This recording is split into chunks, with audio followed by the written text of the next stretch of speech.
What's up, guys? Welcome to the Put Me In Coach podcast, where we go beyond the headlines and deep dive everything NFL. I'm Ian. And I'm Andy. Please remember to like, comment, and subscribe. Thank you so much. Hey, guys. How's it going? Andy, what's up, man? Not a lot, baby. Which one are we doing today? Give me the Detroit Lions, baby. Yes, sir. Yes, sir. Detroit Lions. It's about damn time. Yeah. It's about damn time. We've waited exciting, man. Like 10 episodes to get here. Yeah, exactly. Now we have to do like 20 more that we don't want to do. Yeah. Well, this is our team, obviously, as you guys can tell. Yeah, roll the clip. Let's just get into it.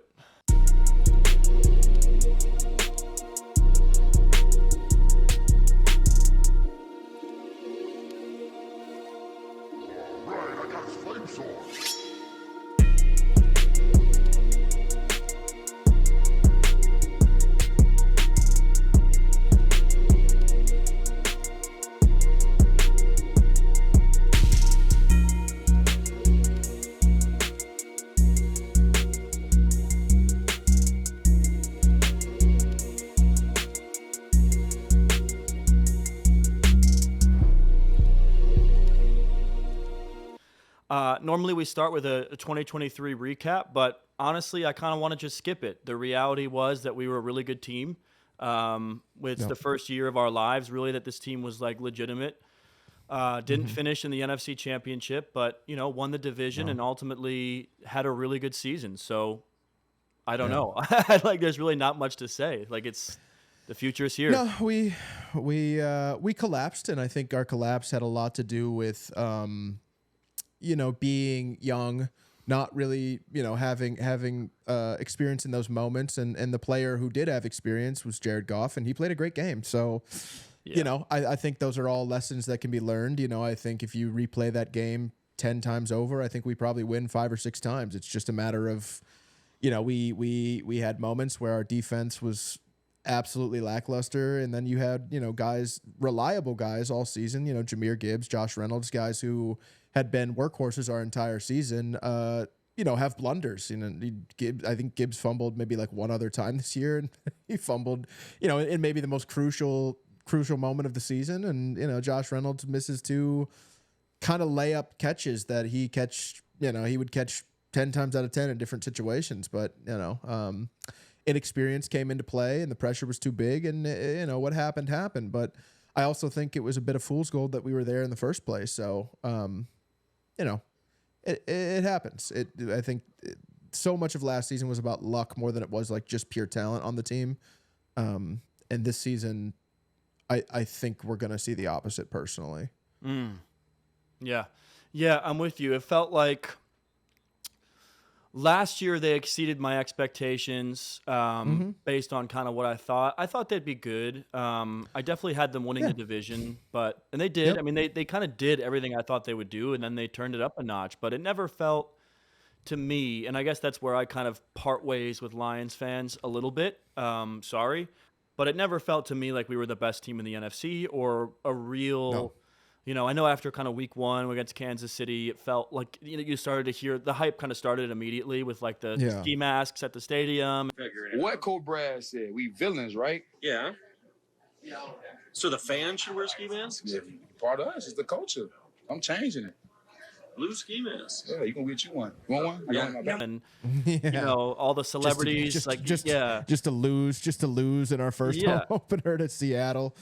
And that to me was kind of an indicator of sort of what I'm talking about. It was kind of like, okay, like we're not this like infallible team yet. We're not this like real like NFC powerhouse. But man, I mean, it was an amazing season. I can't complain. I really wish that we would have finished in San Francisco, because nothing is promised in the NFL. And when you're there and when you're playing that well against that good of a team on the road, a couple more plays in that game and they finish.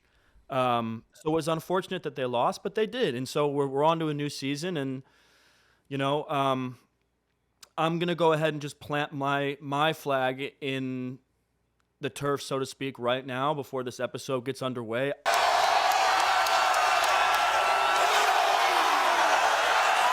I think this is the best team in football, and it's not just because I'm a fan. Like, this is like, to me, this is the best team in football. And we'll get to why, but I kind of wanted to just get into it off the rip because, like, I think people are afraid to kind of declare shit. I don't think it's Philly. I don't think it's San Francisco. I think the Chiefs should be everybody's pick out of respect until proven otherwise, but teams don't generally three-peat. So this is my they're my Super Bowl pick this year, and I think they're the best team in the league. So there we go. Yep.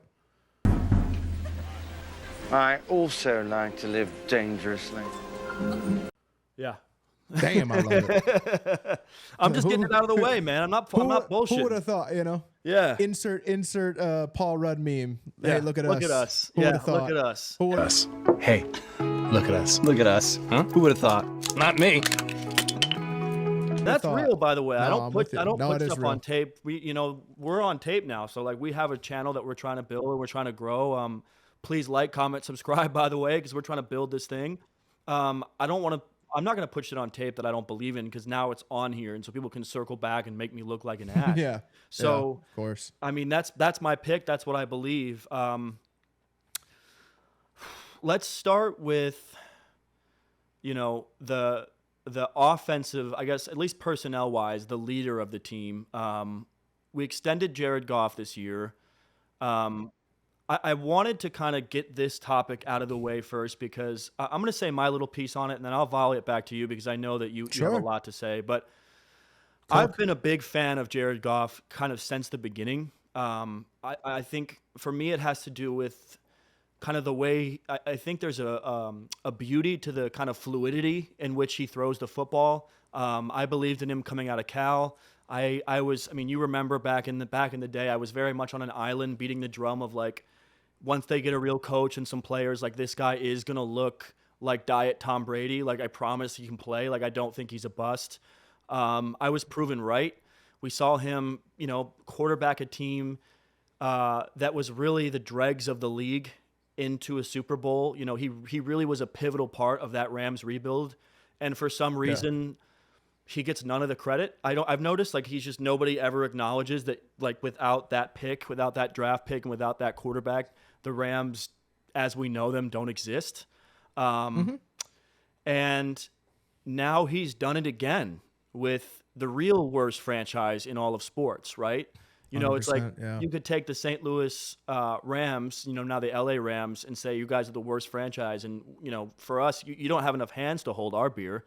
I mean, we're the worst franchise ever, hands down. So now that we're here, the signing for me was great. I love the extension. Yep.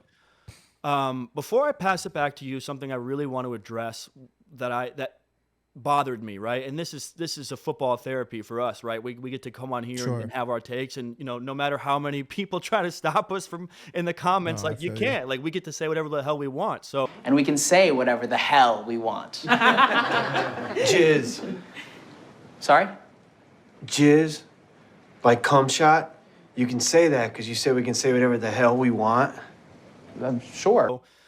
I just want to say I'm bothered by the vibe around this contract in particular, and this idea particularly that I saw a lot of, and the moment's passed now, this was a few weeks ago, but at the time, we're keeping up with tweets and with posts and with, fan reactions. And non-Lions fans, kind of NFL people, I saw way too much. Yeah, I mean, the Lions kind of like had to do this, so I don't hate the signing. I mean, when you're a good team, you kind of have to like bring your quarterback back. And, with a good O-line and good players and decent coaching, and as long as it's not like a blizzard outside, Jared Goff is definitely really good, but I don't know, it's kind of a bummer that they would pay this like bridge, like decent QB, like star quarterback money. Like that's kind of an L for Detroit. I get why they did it. It's not a bad signing, but it's just like, I don't want to pay like a bridge guy, like a decent, like okay quarterback, star level money. And I think why this bothered me so much, other than the fact that it's just lukewarm, it's not a take at all. It's like either die on it or get off the, or get off the pot, so to speak, right? But besides that, and this is where I'll hand it back to you, but it's just a lie. Like, at this point in his career, with this resume, with this team, with this coaching staff, with these players, Jared Goff is a star quarterback. Like, they didn't pay just a guy some money because he won games last year. They paid a star quarterback star money. So that's my beef with it. I'll pass it back to you because I know you have something to say about it, but I had to get that off of my chest because I saw a lot of narrative around this. I know you know what I'm talking about, like this hedging of the bets of being like, yeah, I don't hate it, but like, I don't know. It's like overpaying for like a mid quarterback. And it's like, he's not a mid quarterback. He's not a mid quarterback. He's a star quarterback. He's just not in the big four. So, take it away with the Jared Goff conversation because I think that's where we need to start, It's pretty simple for me, honestly. Hear me when I say this. I'm tired of the fucking disrespect. I am tired of not considering this guy a top level quarterback when all he has done is produce top level stats every single time. Who in the league do you consider, and I'm asking you, Ian, who in the league do you consider to be, maybe the 10 best guys currently going into next season? No order, just the names. So for me, I always start every conversation with quarterbacks around what I call the big four. To me, it's guys that through talent, wins, just us seeing them for a few years, like these are guys that I think have separated. Mahomes is at the top of that pyramid until proven otherwise. And then 100%. It would go, for me, in no particular order, to pick your poison, Joe Burrow, Lamar Jackson, and Josh Allen. And those four, to me, are in their own class of bona fide superstars, generational quarterbacks. 100%. Don't disagree with you even kind of. You go beyond that. If you go beyond that, I'm using, to get to my point, I'm using a list that Chris Sims just put out, and I'm not particularly a huge fan of Chris Sims, but I looked at the list and I go, yeah, that's probably right. Okay, so he has Mahomes, Allen, Burrow, Lamar, just like you said, and then he puts Stafford at 5. He's got, let's see, I can't remember the order in which he actually put it. Hurts. He had Hurts at 9. He had Prescott at 8. He had C.J. Stroud at 7. He had Justin Herbert at 6. That's okay. That's the order exactly. Then he had Goff at 10. So and for when I was running these stats and by the way, just to cut you off, that's go ahead. Yeah. That's seemingly fairly liberal for a lot of these lists that I'm seeing. I'm not even seeing him in the top 10 of most of these lists. Yes, I have seen Goff at 15. Yeah. I've seen Goff at 17. I've seen Goff even in the 20s in certain cases. That is objectively a lie. Right. Jared Goff is a top 10 quarterback. And if you really want to open up that door and have that conversation, he's a top 5 quarterback. And I have the stats to back it up. If you take all those guys, and to be fair, I left Burrow out of this conversation because Burrow did not play well last year, and he would have just been at the bottom of everyone because he missed half the season with an injury. And I don't want to base it off of 2022 because he's coming in off of a nasty wrist injury, and I just left him off of it. Okay, just to be fair. Yards thrown last year, Jared Goff was number 2 out of those 9 guys. Dak Prescott was number 1. Jared Goff was number 2. Touchdowns thrown last year, Jared Goff was also number 2. Number 2, yeah. Prescott was 1. 30 touchdowns. Prescott was 1. 36 touchdowns. Jared Goff had 30. Interceptions from fewest to most. Jared Goff was at 5. He only threw 12. By passer rating for the whole season, Jared Goff was number 3 in the league with 97.9 or 9. Number 3 out of those guys, I should say. I think Tua was probably up there somewhere, but I don't think anybody considers Tua a top 10 quarterback for real. So when you're telling me that touchdowns, passer rating, interceptions, he's top 5 in those categories. He goes 12-5. He takes the dumpster fire Detroit Lions to not only their first division win, but then Stafford comes back home. He rises above in the moment, wins that game on a pass to Amon Ra St. Brown to ice the game. He then beats the Bucks again in the divisional round, and then he goes to San Francisco in an away game that everybody counted them out in and had them up 24-3 at halftime. What the fuck do you want the kid? What do you want him to do? He's 29. He's going into his physical and IQ prime, where the physical and the IQ kind of mesh together, and you kind of see the best football from these guys. I fully believe in Jared Goff. I don't think there's very many options ahead of Jared Goff that I would take right now. And yes, that includes Matthew Stafford, who was here for 12 years and did absolutely jack shit. There's four. There's four. And in a playoff setting, I'm not sure I'm taking Lamar over Jared Goff, to be perfectly honest with you. I mean, no, Lamar has made two deep runs already. I mean, Jared has made two deep runs with two separate teams already. Yep. Yep. I think that's brilliant. Do you mind if I take it a step further? Please do. I'm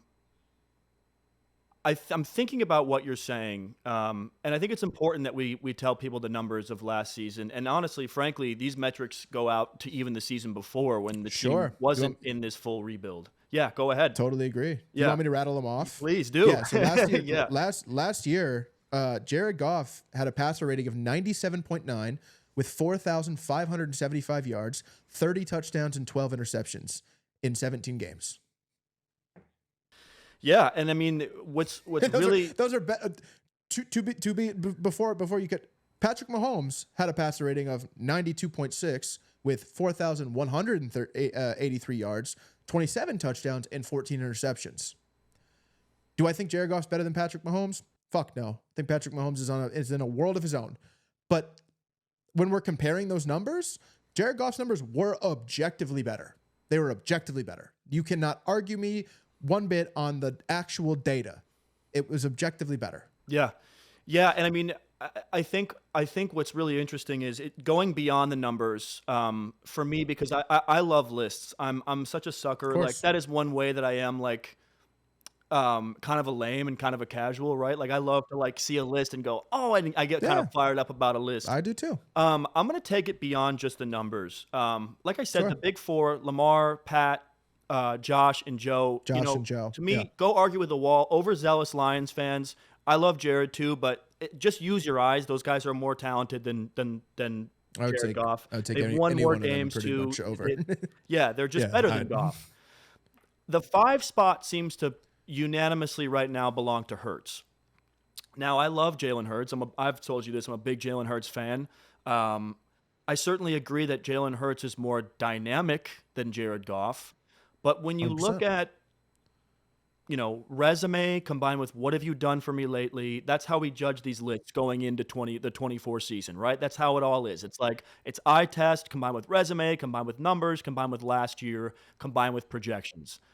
Jalen Hurts has one elite season in which the team had a very good offense and made a Super Bowl run and lost in the Super Bowl. Well, Jared also had that season several years ago in Los Angeles and lost in the Super Bowl to Tom Brady. So that's a draw. Jalen Hurts regressed last year, was significantly behind Jared Goff as a quarterback last year in every single metric we use other than push touchdowns.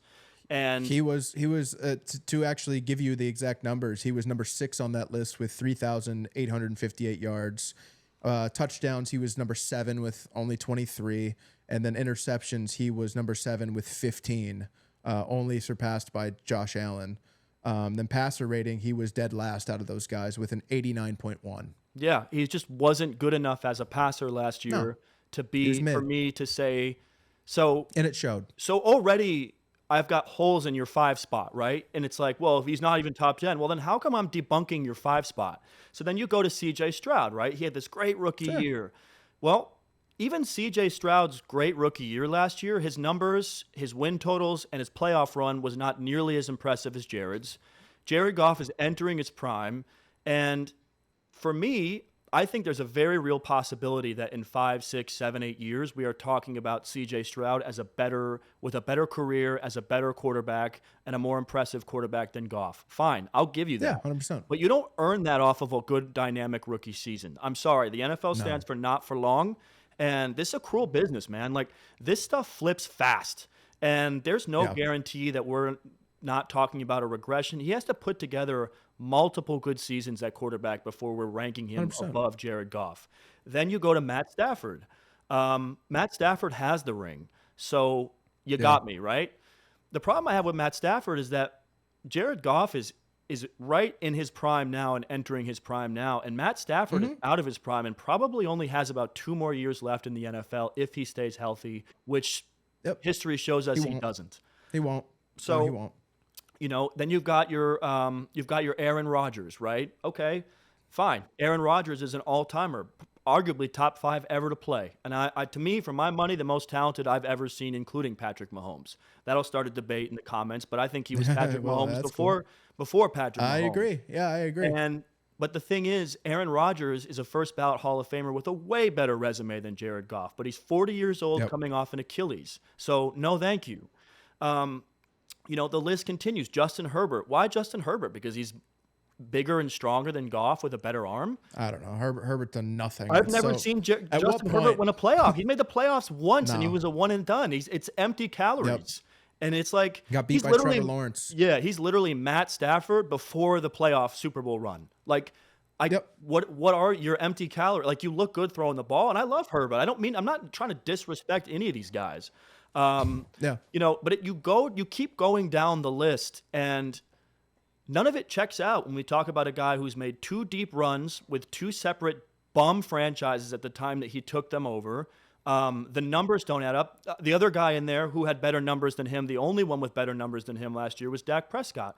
Well, Dak Prescott took over a championship contending team because their franchise quarterback broke his back in a preseason game. And Dak Prescott, we're 8 years deep into this thing, going into year 9? And Dak Prescott has yet to make an NFC championship game, let alone multiple NFC championship games in a Super Bowl. So, and these are with way better. I mean, he was with the Dallas Cowboys, who had the best O-line in the league, Dez Bryant, and the top-rated, the top rusher in football at the time, Zeke Elliott. Yeah. So, of course. Again, I know I'm going on a tangent here, but I don't think people understand when they etch Jared Goff out of the top 10 how ridiculous it is, because Jared Goff is 5. And after this year, you're going to see it. And it's no disrespect to the guys I just named. I like those players. I wish he could run like Jalen. You know what I mean? I wish he was TJ's age. I wish, I wish he had the resume of Aaron Rodgers. You know, I wish he would have closed with the Rams or the Lions like Stafford did, right? But outside of the big 4, when you take resume, last year, what I expect to see this year, and who these guys are right now for the next season or 2. Yeah. Game over, bro. He's top 5. I totally agree. Go argue with a wall. I totally agree. You were not going to get any pushback from me on that. I think he's absolutely top 5. And I think that we're going to see them be the most dynamic offense in the NFL this year. Absolutely. I don't say that lightly. I think you're going to see a giant jump with Jameson Williams. You know, we're going to see the player that we drafted 2 years ago to get, you know.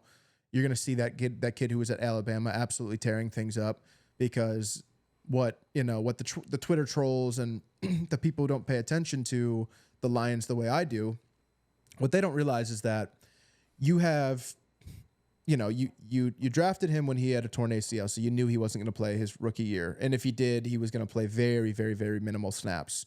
And that's what happened, right? I don't even think he saw the field till week 11. I think he had 2 targets or something like that. He was not brought in and up to speed with everything. And then, the season that you hoped that he had a breakout was last year, and he was suspended off of some bogus gambling on women's basketball at a hotel in fucking St. Louis or something, or Kansas City.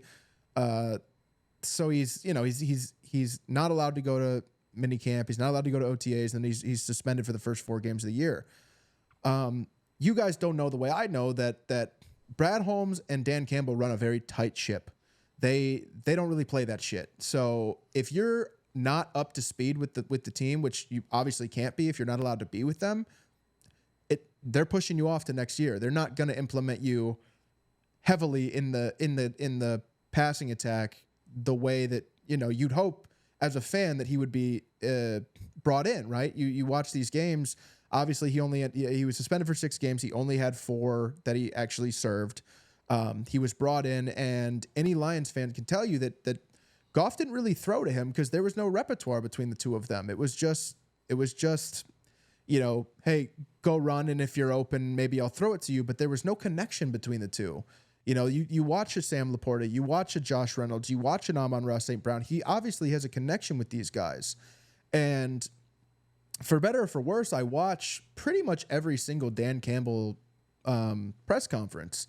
And for 2 years, I've heard now from Dan Campbell and Brad Holmes. I watch Brad Holmes too when he gets up there. They've never really said anything good about Jameson Williams. It's a lot of like, he needs to catch up, he needs to mature, he needs to focus, he needs to, basically he needs to get his head out of his ass.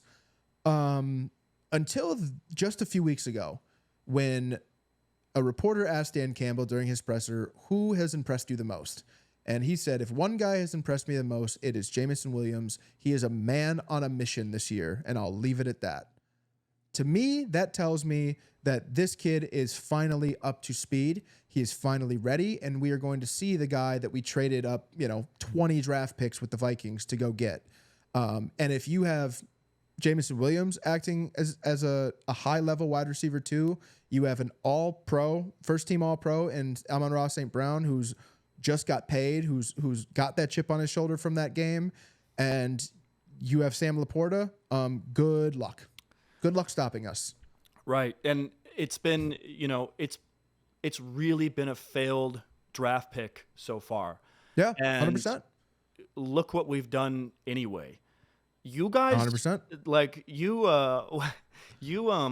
non-believers, you tweet and deleters. Yeah. Tweet to the rest of you, the non-believers, the underachievers, the tweet and deleters. You guys make me sick to my stomachs, fam. Honestly, if you guys want to look in my eyes, you guys want to do something? You guys, that's what I thought. No, that's what I thought. Tweet and deleters. You guys better hope that this man is not nice, because if that happens, now we're dealing with a situation where, for my money, I actually expect somewhat of a Travis Kelce bounce back season this year. I think he's going to be better than he was last year, but he's at the end. Sam Laporta, to a lot of people, I'm not sure I'm willing to go there yet, which sounds kind of crazy because I'm a Lions fan. And I do love Sam Laporta.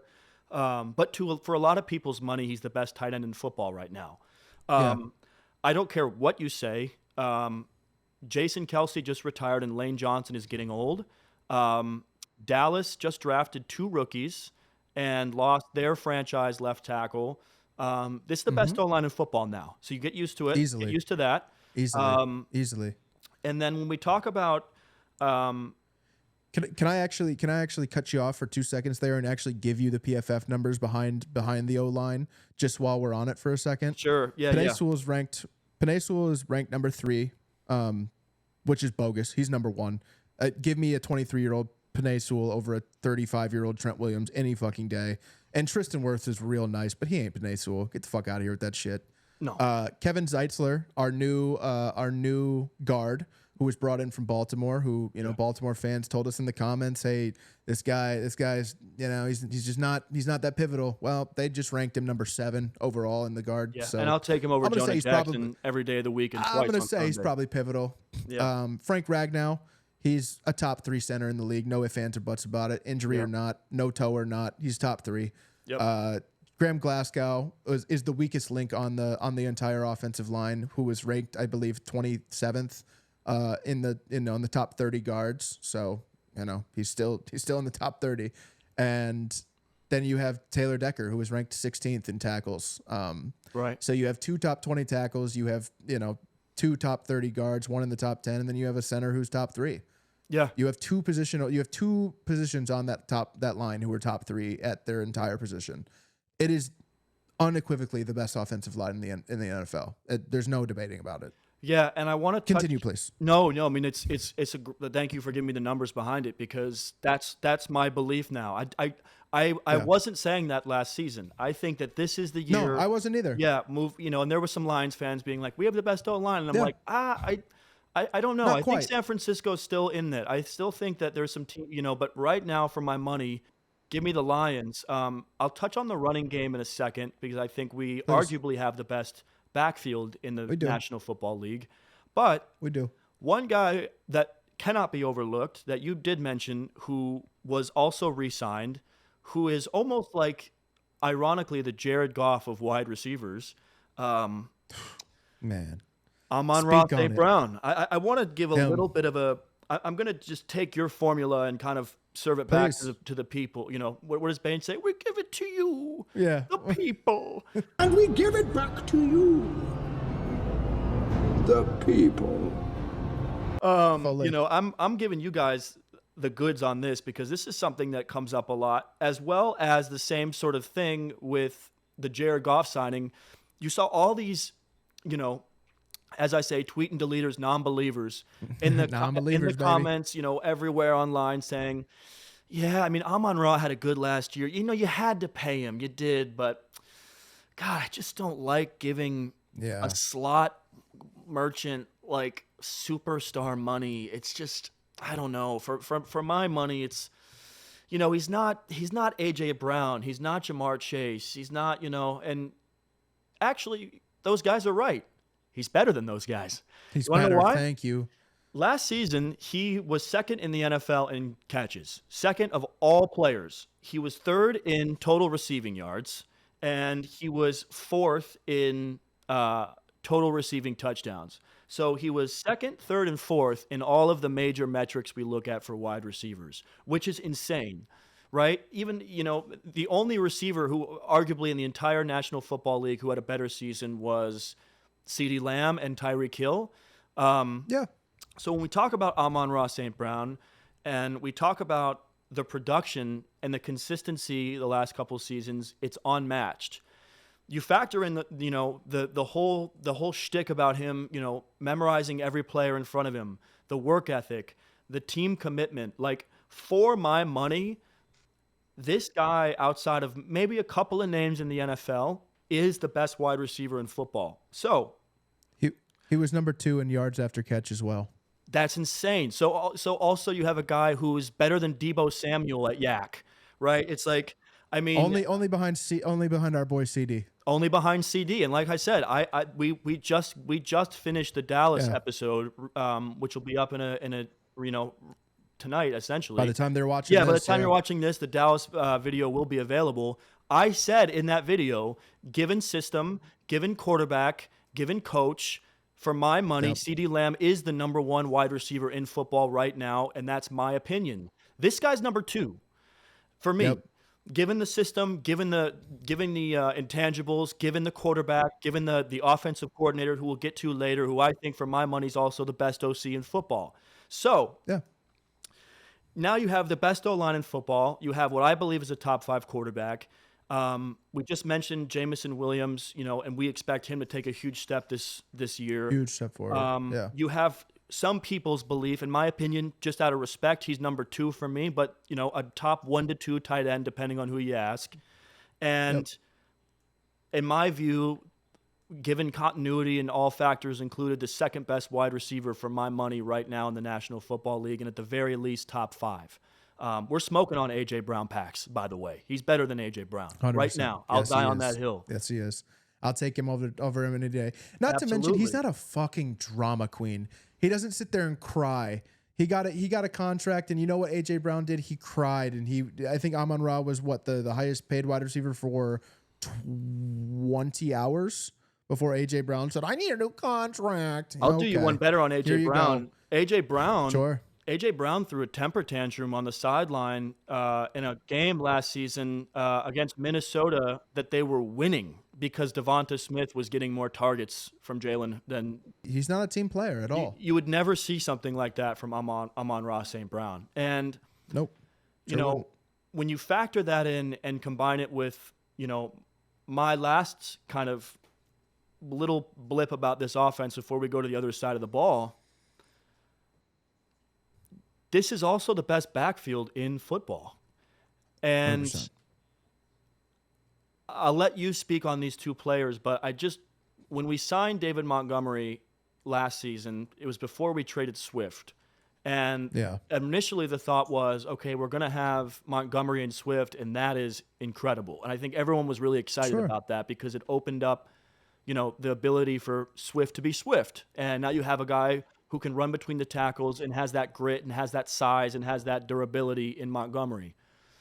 Yeah. But we drafted Gibbs at 12 last year. I believe it was 12. Was it 12? 12 overall? I think it was. was. 12. Yeah, it was 12. And a lot of people pushed back on it, but I believe I texted you sometime last year and I said, I think, after Montgomery went down, he had some sort of a quad injury, I believe. It was like It was a minor thing, but it opened the door for Gibbs, and it was like, okay, now we're going to see. Remember, people were pissed off, like fantasy football guys were all mad because he was like, they were giving Montgomery run, as they should, because Montgomery's a really, really good veteran running back.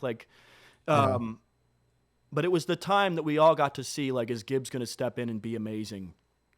And I think I texted you, or maybe my brother, somebody close to me, and I was like, optically, for what I look for, this guy's the best running back in football right now. And David Montgomery, to me, is a top 10 to 12 running back in football right now. And there is no backfield. I don't care where you look. And there's a lot of backfields I like in football right now. That is, in my opinion, given these two running backs and this offensive line and this OC, anywhere close to this level as a backfield. 100%. 100%. You're looking at, Dave Montgomery last year had 1,000 yards. You have Jahmyr Gibbs coming off of, I think it was like 958, 52, something like that. He all-purpose yards. He came just shy of 1,000. But as you just said, he wasn't really if you go back to what I said 10 minutes ago, Brad Holmes and Dan Campbell have a plan. Their plan was never to release Gibbs initially. They wanted to ease him in. He got a lot of touches in the Chiefs game, but the primary back was David Montgomery, and you saw that through. I think it was maybe week 6 was when they played Las Vegas in Detroit is when Gibbs' coming out party was, and he just absolutely destroyed the Vegas Raiders, and just he infamously now jumped in the stands, and that random white lady pulled him up completely, and it was just a moment of pure adrenaline because she's a third of his size, and this white lady's literally lifted him into the stands, and it was just lit. It was go time in Detroit. It was, we had our running back one, and that's kind of when the proverbial baton was swapped, and Monty kind of was RB2 after that, and Gibbs was RB1, and it showed. And if you guys remember, there was you look at the numbers through the first 6 or 7 weeks, and I know there was a lot of Lions fans and a lot of Lions haters who were like, "Oh my God, what a reach of a pick! What a reach of a pick! Value. Yeah. Shut up." The efficiency was there immediately. There's a third down, and I'll play it right here. There was a third down in Kansas City with pretty much the game on the line. If you don't get that third down, it's pretty much over. And Gibbs makes a 12-yard run, and he gets the first down, and it's that doesn't show up on the stat sheet. You don't see what a huge moment that was. But from that second on, I was like, oh, we have a star. We have a star. He absolutely went and got all smoking on some arrowhead ankles in that play too. I'm smoking. Yeah, fully. You know exactly the play I'm talking about. Of course I do. Yeah, it's a great play. And every Lions fan watching this knows exactly the play I'm talking about because it's the moment we all collectively went, oh, okay, sure, and I think that. It's kind of like you just said about Amon Ra, and it's like you said about CD. It's given the situation, do I think that Gibbs is the best back in football? Probably not. There's still guys I would probably take ahead of him. I think Bijan's set up for a really good year this year with a new coach and a new, that offensive line. And I don't know that there's anyone I would take ahead of him, but I think he's in a class of a few guys, and I think Bijan's in it, and so is CMC, and so is Brees. Yep, CMC and Brees. Yeah, those are the guys I was going to mention, and. But then when you add in who this offensive line is, when you add in who this offensive coordinator is, I mean, give me Gibbs all day. Give me Gibbs all day, every day. Give me him number one in fantasy football, and let's just like roll with it. You know what I mean? Like I think you're gonna see a Christian McCaffrey type leap this year from Gibbs because he's just that dynamic. He's just that explosive. There was moments last year when I think my favorite moment was when he popped off that 35 yard run in the NFC divisional game and just threw Antoine Whitfield out of his way as he's walking into the end zone, just threw him across his face and was just like, fuck out of here, little boy type shit. And he's just got it. And that's not even including the pass catching that he can do. I mean, well, the kid I can was catch just going the to say, ball. I think he could have 1,500 all-purpose yards this season if he stays healthy. Easily, he could. Easily, he could. The pass catching is elite.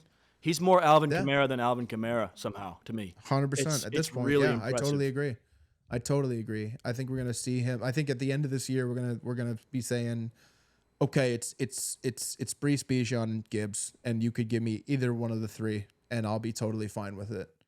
I think McCaffrey, it takes that step. Madden curse plus age 29 plus an aging roster of the Niners who have made deep runs the last few years. I see McCaffrey falling off fully this year, and I think Gibbs takes that spot. If he doesn't fall off fully, this is the last year. Yep, totally agree. This is the last year of him of McCaffrey being, the guy in his own tier. And to give all the credit in the world to him, he's been that. I mean, it's unreal the run that one of the best I've ever seen. One of the best I've ever seen. Easily. No, that's not a shot at McCaffrey. It's just age is going to get you at some point. Absolutely. Especially as a running back, especially in Kyle Shanahan's system. Yeah. I mean, he runs his players into the ground, and it's been really fortunate for them that he's stayed upright and been so productive the last couple of years. But I mean, you're totally right.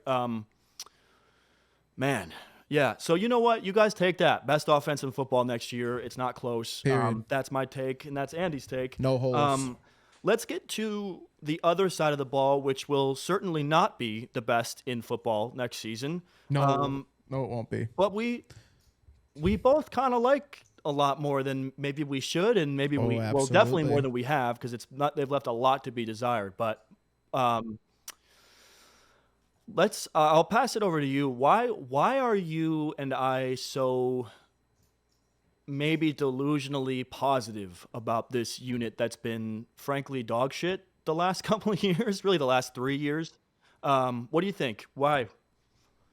Because we filled the biggest hole, which was the secondary. I mean, we rolled out Cam Sutton and Emmanuel Mosley last year as our, cornerbacks 1 and 2.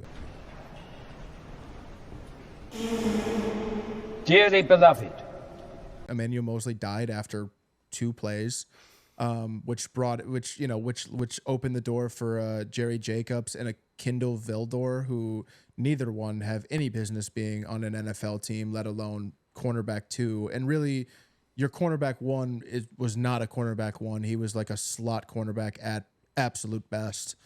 But you had to trot him out there as a 1. And the reality was we got burned a lot of times, especially those last couple of weeks. CD goes off and has, breaks Michael Irving's record against Cam Sutton. You have Justin Jefferson putting up 400 combined yards in weeks 15 and 17 against Cam Sutton. You have Puka Nacua just fucking eating him alive in that wild card game, and you had Mike Evans eating him alive in the divisional round. Rumor has it he's still chasing Mike Evans. He's definitely still chasing and the Mike worst Evans. part is, too, Puka Nacua and Mike Evans are like, and no professional wide receiver is slow, by the way. But Puka Nacua and Mike Evans run like 4.7s. Like Mike Evans is 30. They're not Tyreek Hill. They're not Jameson Williams. They're not. Yeah. And that play against the Rams where Nacua caught the ball on the sideline. It just outright didn't even look like he was running full speed, and he was just like 6 yards ahead of. It's like, dude, really? Like, you come on, man. Like, this guy's not. Yeah, it was. He was bad. He was bad last year. Actual insanity. And now, obviously, if you've paid attention, there was a huge case where he, allegedly beat his girlfriend up. He was on the run for weeks. Lions don't play that shit. They cut him. He's Pittsburgh's problem again now. Good riddance. I won't miss you. The fix for that was to go and get a Pro Bowler in Carlton Davis, and may I preface all this with saying that Aaron Glenn wants to run a man coverage offense. That is what he primarily wants to play. So he went out and got the best. The wrong personnel. No, yeah, 100%. But it looks so bad, and we sit there, and I'm guilty of it, of being, you know, week 7, week 8, being like, I can't fucking stand Aaron Glenn anymore. I can't stand this defense, and you know, then you have to take a step back and take a slice of humble pie and go, you know what, the secondary is probably the worst in football. So, you know, what is Aaron Glenn to do? So you go out there and you trade your 3rd round pick for Carlton Davis, who, you know, he's a Pro Bowler. I think he's only 26 years old. Jamar Chase has said in the past that he's the toughest cornerback in the league. That's a great, you know, coming off a really good Todd Bowles Bucs defense with a lot of stars in that secondary. Antoine Winfield, Carlton Davis. You have, you know, Super Bowl experience, deep run experience. He was on that team in 2020 with Tom Brady. I think that alone, you know, replacing Cam Sutton with Carlton Davis is a huge leg up. And even when that happened, I went, oh, okay, perfect. So now Cam Sutton can go. This is before the Cam Sutton incident. You know, Sutton can go to 2. Carlton Davis becomes your 1. You know, you still have Brian Branch, who's probably going to play your nickel slot. You know, he's going to play in that role somewhere.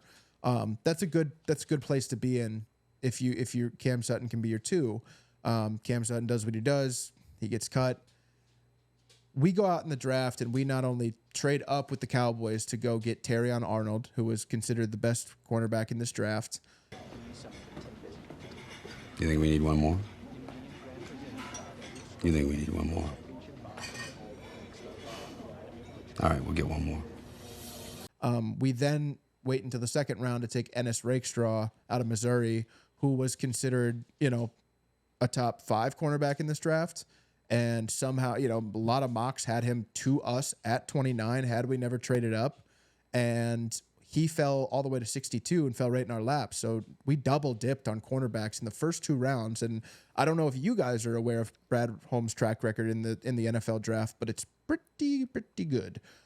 So I expect these guys to be absolute dogs. You know, day 1 contributors for sure. You brought in a Meek Robinson from Las Vegas. I like him a lot. You know, I didn't know a thing about him, and then obviously I'm always looking at videos and like especially when the news came through that we had signed him, and I'm going through comments and typically in the comments you see, you know, bitter fans being like, good riddance, you know, go fuck yourself. You know, this guy fucking blows, you know, thank God he's off my team. You know, it's just a world of negativity online. And every comment I read was, oh my God, Detroit got a steal. What a dog. Love this kid. Sick we couldn't pay him. Sick we couldn't retain him. Go be great in Detroit. Oh, Detroit got a dog. I can't believe this. Blah, blah, blah, blah, blah. You know, so. I'm glad you touched on him because on my assessments doing this, I like him more than I even like Carlton Davis. 100%. To be honest, he's right he's now, really he's really like we that. Do. He's really like that. Yeah, yeah. I'm a big like fan, and I hope that he is the starter for us next season. I do, but more on that in a second. Go ahead. Sure. You know, I touched on it earlier. You still have Brian Branch, who showed unbelievable promise as a rookie.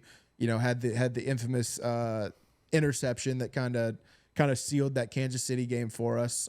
Pick 6 in his first game ever.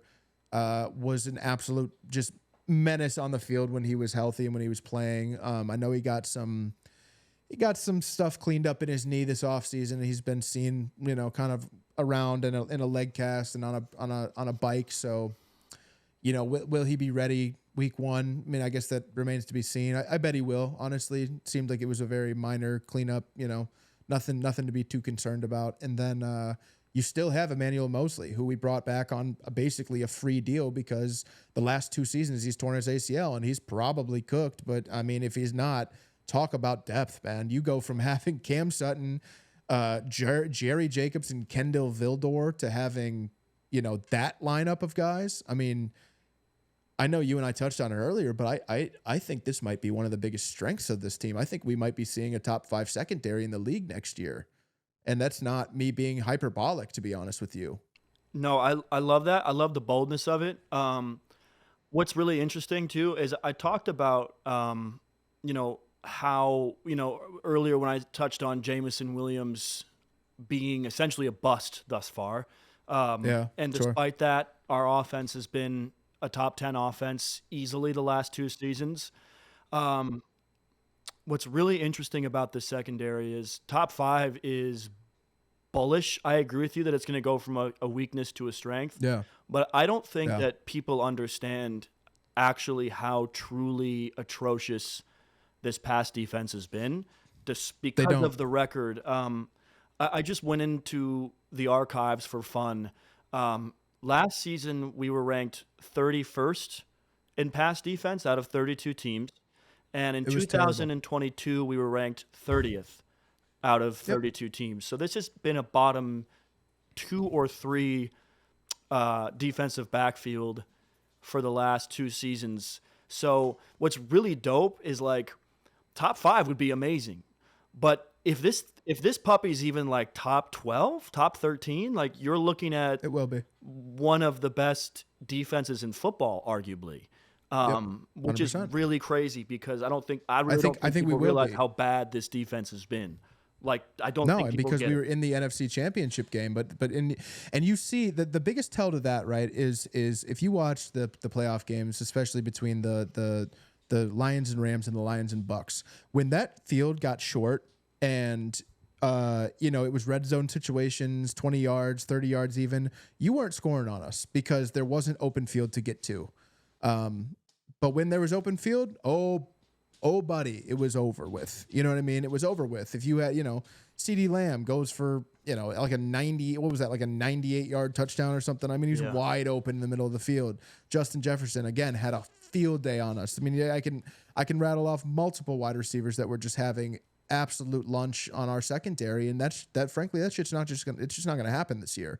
It's going to be you're going to see a whole different secondary. And Aaron Glenn is, he's the mastermind behind this whole thing. And he's, I listen to his pressers too. And he's sitting there saying, I am finally able to run what I want to run, what I've wanted to run for the last 3 years. We just didn't have the personnel to do it. Now I finally have the personnel to do it. And then we'll find out this year who he really is. Yep. 100%. It's like Jameson Williams. It's like he's been bad so far. Like I'm a Lions fan, but I'm honest about my guys. I think Aaron Glenn's been a 100%. disaster so far. He has been, but there's a reason they kept him. They were quick to move off Anthony Lynn and bring Ben Johnson in, and they were quick to move off other coaches. That you saw Deuce Staley leave. You saw they're not scared to move off of coach. They moved off the cornerbacks coach. The middle of last year or the middle of the 2 years ago. So they're not scared to move off these coaches. And I always thought it was kind of interesting that they kept Glenn around, and I think there's a reason behind that. I think privately behind doors he just goes to Dan and Brad and goes, I don't have the guys I need to have. So the fact that we're doing this well with this group is kind of a testament of who I actually am, which is a guy who can, I have a plan and I'm getting the best out of these guys, but frankly, these guys aren't NFL starters, point blank period. None of them.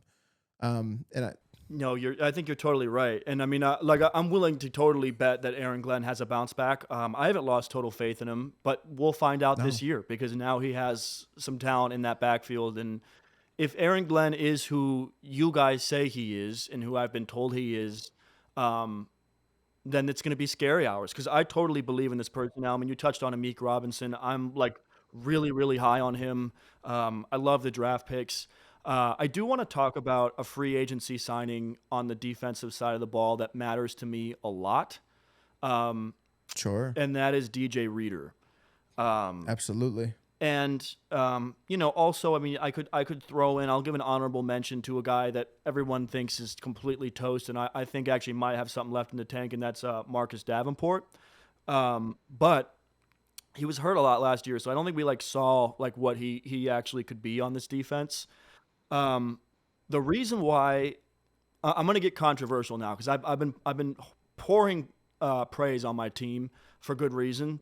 And I really do believe in this team. They are my pick, so it's not a knock on anybody. But there's a man, I'll talk about why this signing matters to me so much, and it's because of somebody else. There's a man who is Superman. He's he is the savior. He is Anakin Skywalker. He is the chosen one of the state of Michigan. Yes, he is. And I'm a diehard U of M Wolverines fan. I'm a Lions fan. I grew up in Southeast Michigan, so all of it rings true for me as well.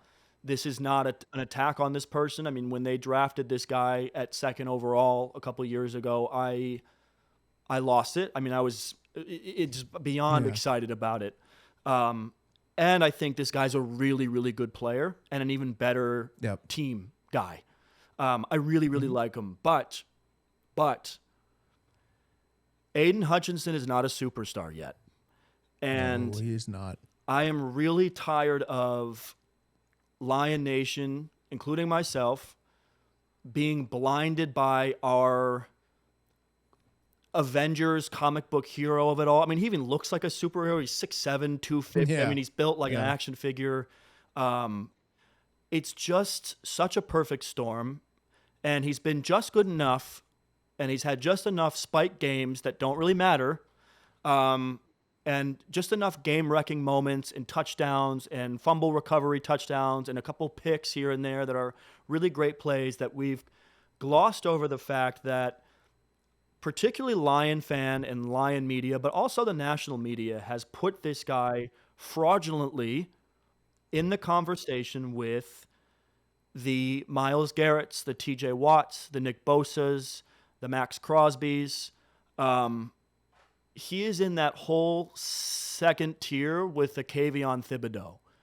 And I want to tread lightly here because I don't want to create the impression that I'm sitting here trying to like down this dude because I mess with him. So it's just disingenuous for me to be like, I don't believe in Hutch. I like Hutch a lot. I think he's going to take a step forward this year. I think maybe this year could be the first year that rightfully he's put in that whose job is not just to rush the quarterback, but also to make plays on the running back and tackle and make plays in space and be a fucking edge, is awful. He doesn't tackle players well. He's out of position frequently. And like you saw in the NFC Championship game, he can be neutralized. I had to check the tape when we were doing this. Wait, he played? He played in the NFC? Right, exactly. I mean, I was not aware of that. That's news to me. I had no idea that he played in that game because I didn't see him. Right, and it reminds me a lot of a guy that we just talked about with our Dallas episode, Micah Parsons, right? But the problem is he's not as good as Micah Parsons. So it's... Objectively. He just gets... For me, it's like, can you...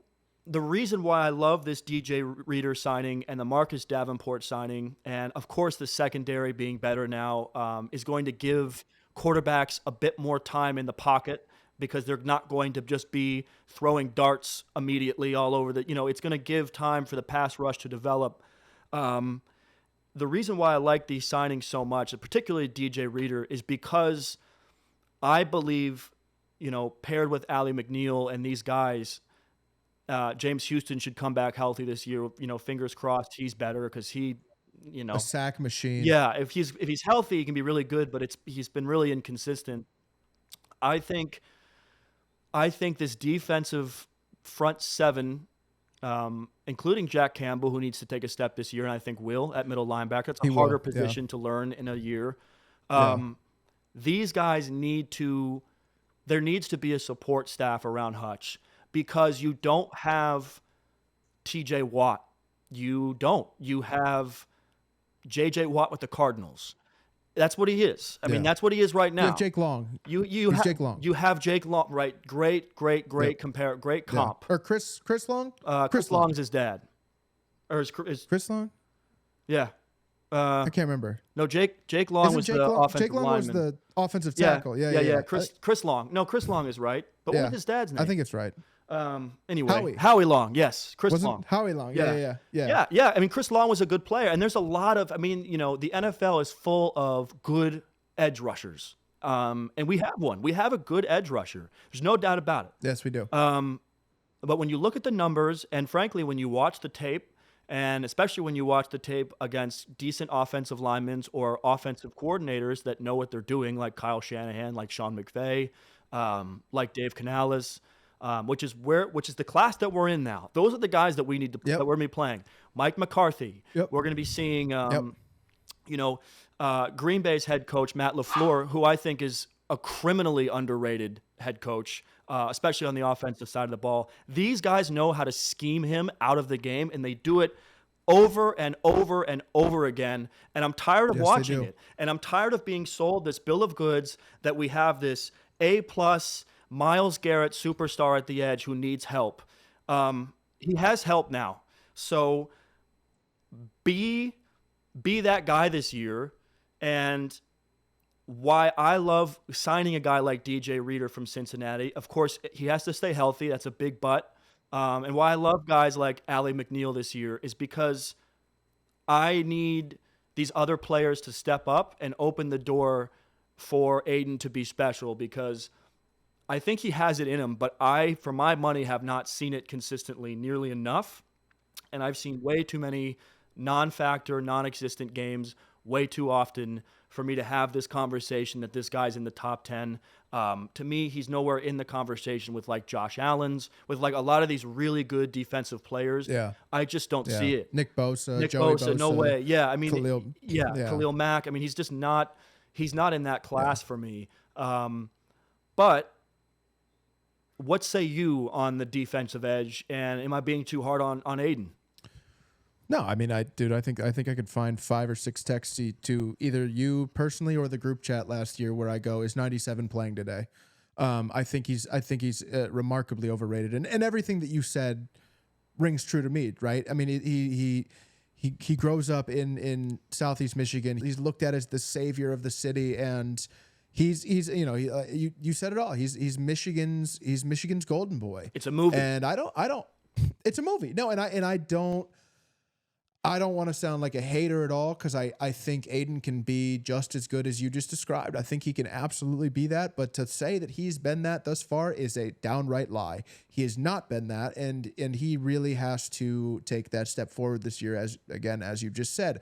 The positive I'll say about that is one of the sneakiest offseason moves is that we brought in Terrell Williams, who is widely regarded as the best defensive line coach in the NFL, and we stole him from Tennessee. He was over on Mike Vrabel's staff over there, and I think when they made the switch, he was looking for a new opportunity, and he came over and he took over our D line. You bring in DJ Reader. I think you're going to see Ali McNeil be considered probably like a top 10 defensive tackle this year. He's really like that. He's not really known because, obviously the Detroit isn't known for its defense. As we said, primarily because our secondary is terrible, but our run defense was disgusting last year. I mean, you weren't running the ball on us. You just weren't. I'm sorry, you weren't. And you bring in a DJ Reader.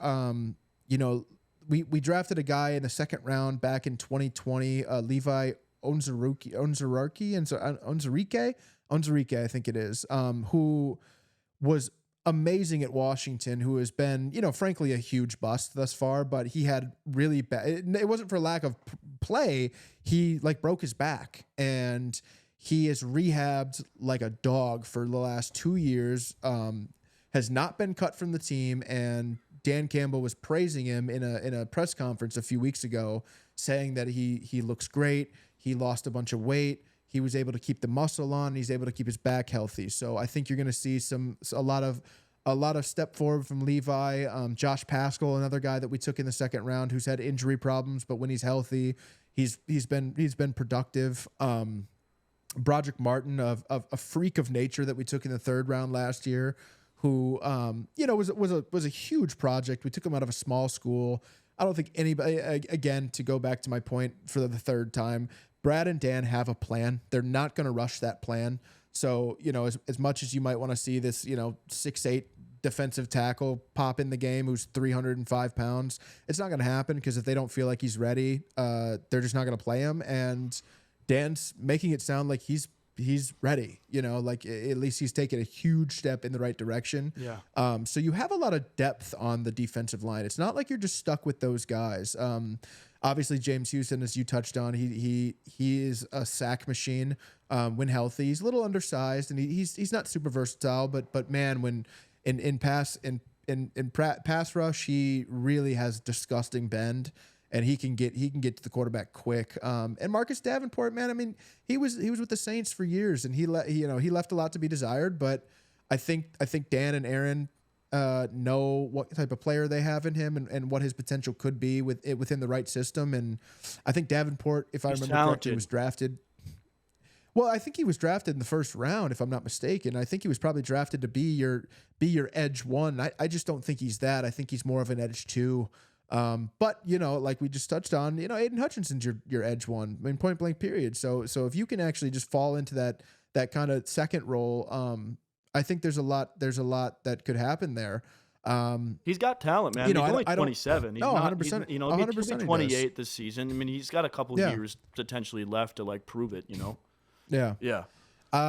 I think Alex Anzalone in the linebacker room is a great leader. I think he played his ass off last year. I know a lot of people think that he was washed and he was kind of this like throw in, let's bring him over from the Saints. Like he's not very good. And for the first year and a half, I would have agreed with you. But last year, man, he looked awesome. And if you haven't read it yet, you should go read his letter that was written after the NFC Championship loss with the Players Tribune. It's just beautiful, and he shows what a true, locker room league. It's kind of a glimpse into their locker room and how they were all feeling after that loss, and it sounds like they are all extraordinarily hungry to come back and really get back there and go win the big boy. Jack Campbell looked like the 19th overall pick down the stretch last year, especially in the playoffs. He looked great. I don't put a ton into OTAs just because you're working out in shorts and there's no contact. But from what I've heard and what I've read, that Jack Campbell's been making Jared Goff's life hell during OTAs. I think he's picked him off maybe 4 times now already. I only put stock into OTA news when it supports my thesis. 100%. 100%.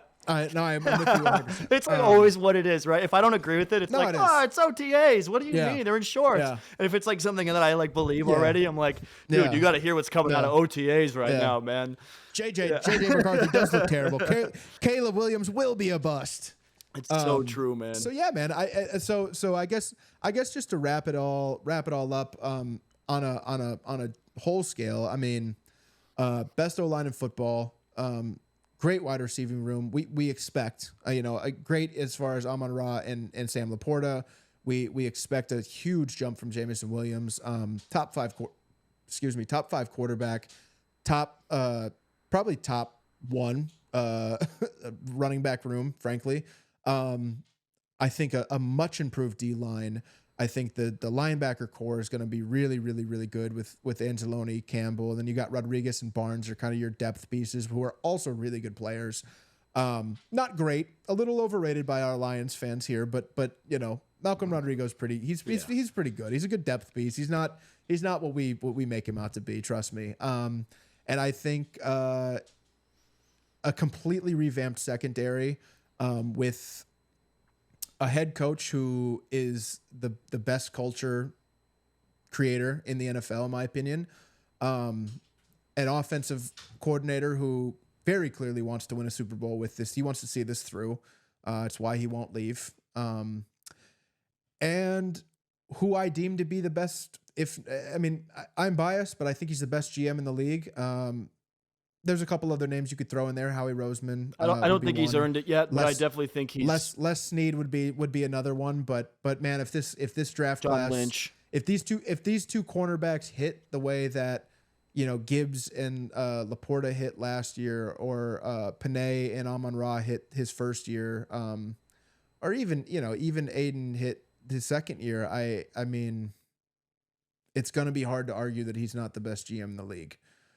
He knows how to build through the draft. Yeah, there is. I think there's a handful of guys that have earned it over Holmes. I think he's a little. I agree, because Holmes has been a bit lackluster when it comes to his trade market and his free agency signings. So I have to dock him a little bit for that. You know, I think signing an edge even for the second half of last year would have made a giant difference.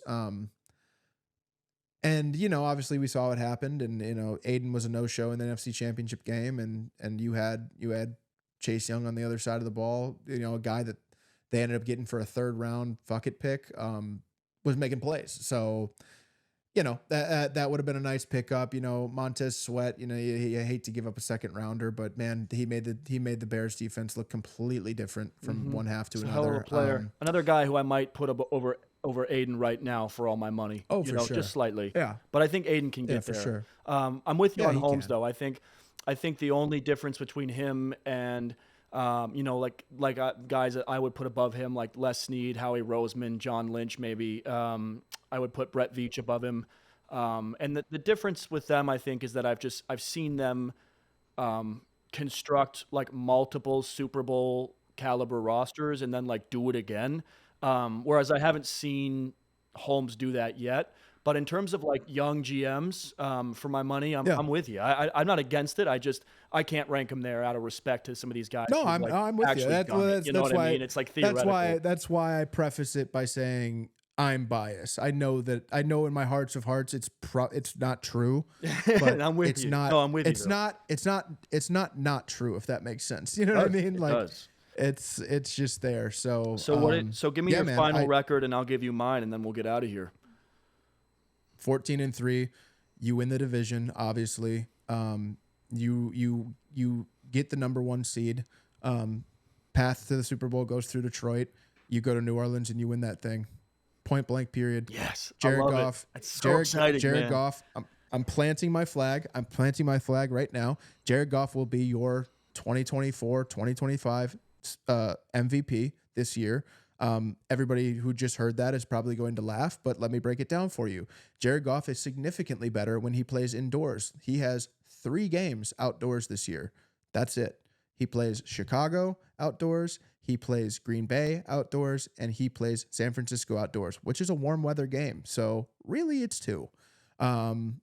All the rest are indoor games. He's going to look fantastic. I think he's going to put up MVP numbers. I feel like it's going to be a Matt Ryan-esque season from him, where you know 2016 you saw Matt Ryan just be that guy and go to the Super Bowl. And I think that's going to be the Lions this year, except for I don't think they're going to blow a 28-3 loss to Patrick Mahomes. You know, knock on wood. Yeah, I'm with you, brother. I mean, that's bold. I'm gonna I hate